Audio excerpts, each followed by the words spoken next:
Don't copy and paste all the data from all the different sheets to make one sheet with everything in it.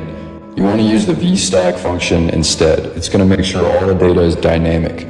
All you have to do is type VStack and then select the first sheet and then hold Shift and select the last sheet.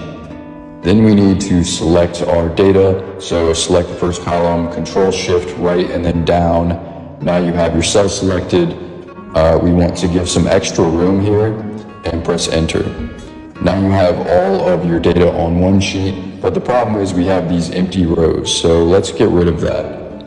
All you have to do here is wrap your function in a filter function. So we're going to type filter, and we're going to copy this VStack that we have here. We're going to add a comma, and then we're going to paste that VStack again, and then change this to your first column. And then we're going to add a conditional. So we're going to say when it's not, nothing.